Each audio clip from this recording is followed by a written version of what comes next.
جتنے گناہ ہیں سچے دل سے توبہ کر لے، اللہ اتنا کریم ہے،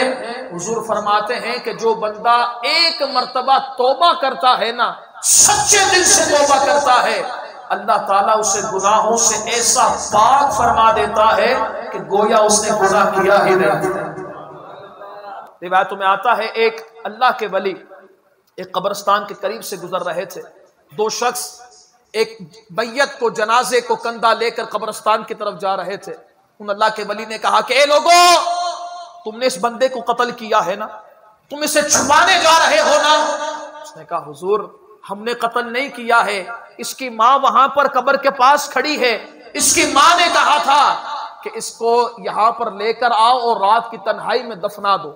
اب جب ماں کا تذکرہ سنا، ماں تو بڑی بچے کے لیے رحم دل ہوتی ہے، ماں کب چاہتی ہے کہ بچے کو تنہائی کے اندر اسے دفنایا جائے۔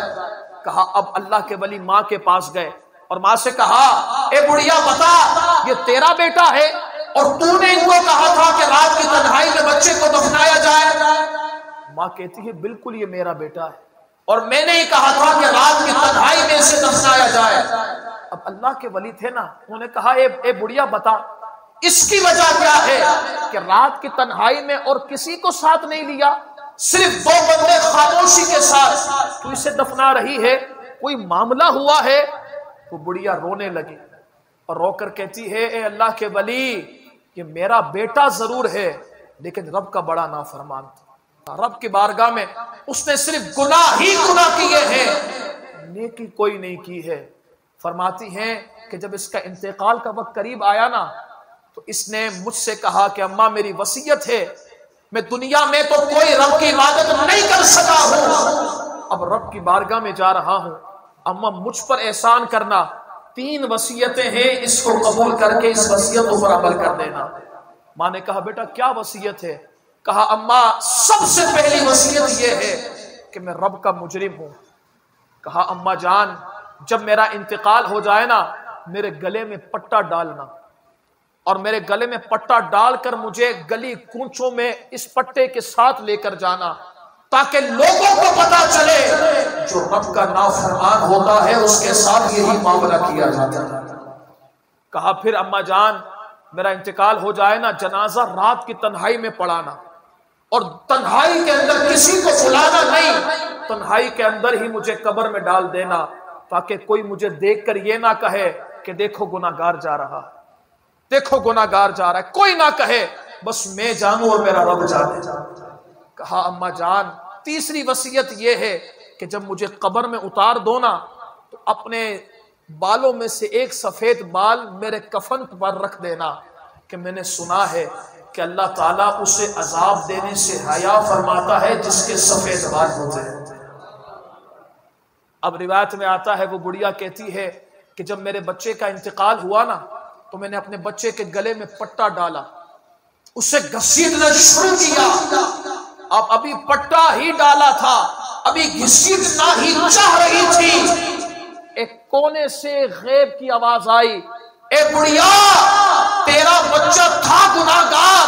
تھا سیاہکار، تھا رب کا نافرمان، لیکن مرنے سے پہلے وہ اپنے گناہوں پر بڑا نادم تھا، تو سن ہم نے اپنے بندے کی اسی ندامت کی وجہ سے بخشش و مغفرت فرما دی ہے،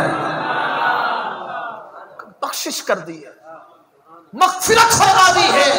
کیونکہ گناہوں سے نادم ہو گیا ہے، ندامت کر رہا ہے۔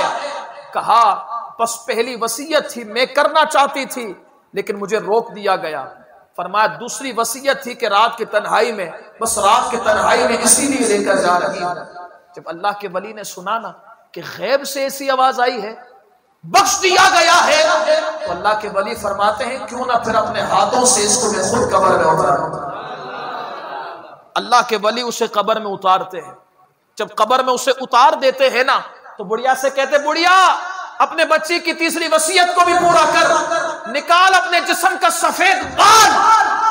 اور اس کے کفن پر رکھ دے تاکہ تیرے اس بال کی وجہ سے اور اس پر رحمت کی بارش ہو جائے۔ روایت میں آتا ہے اس بڑھیا نے بال کو نکالا، اس کے کفن پر رکھا،